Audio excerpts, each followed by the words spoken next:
Tracking Channel everyone. Welcome sa ating channel. Kamusta kayo? Yan, magandang araw sa inyo.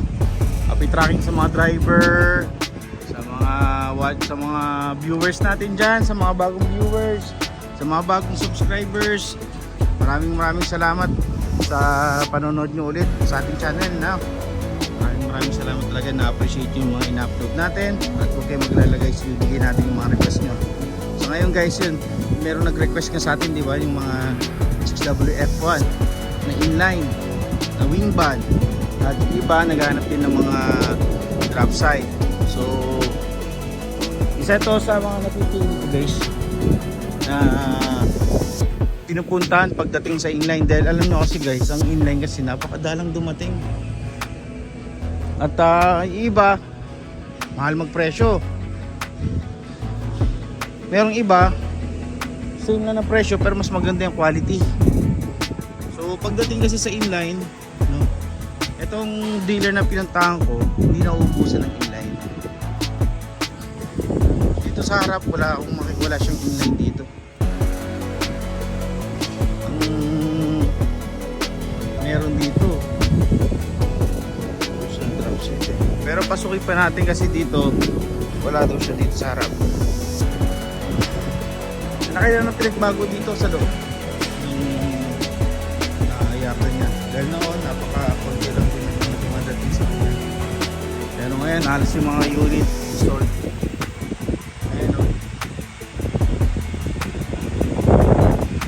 So ay nga pala sa mga price ng unit niya, no, dito. Pasensya kayo, medyo daming mga truck guys. Mga presyo ng mga truck niya dito guys pagdating sa mga inline, nagkakalaga yun mga 2.1, 2.2 inline yun guys, no. Mapa double depth or hindi. Yung mga ganito ganda, wheeler na puso. Mga ganito guys, umabot siya 1.5 or 1. Ayun, mga ganun daw 1.5 plus. Kasi tayo mga inline 10-wheeler wing band. Doon pa yung iba. Actually sabi niya sa akin,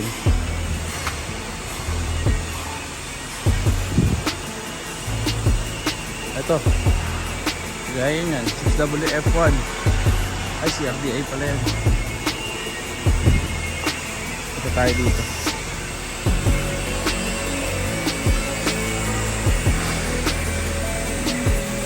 Liga din.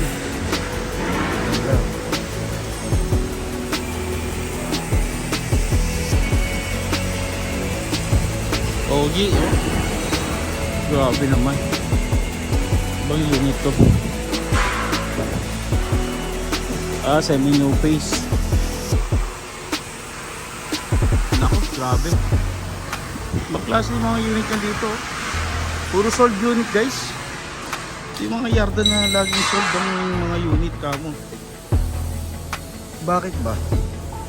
Kasi napaka ano eh. Class A mga unit niya dito.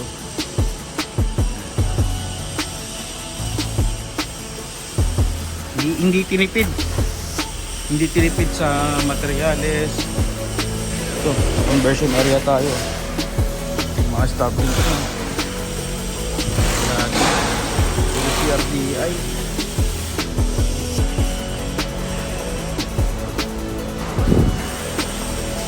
Ito 6M70 naman. Puro CRDI guys yung mga unit. Dito tayo sa conversion area.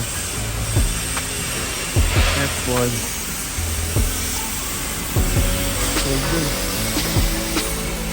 Boss, shout out. DC11.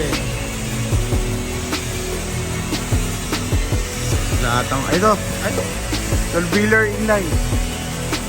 Ayan. Presyo niya is 1.5.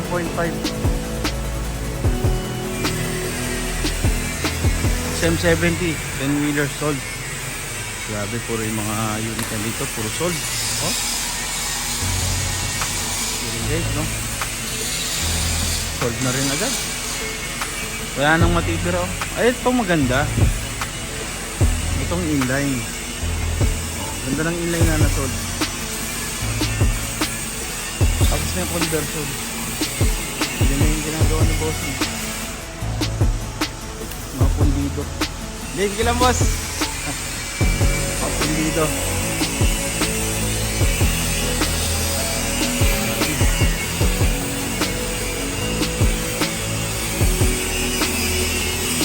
Actually guys, parang wala nang natira sa atin. So, ano to, inline no?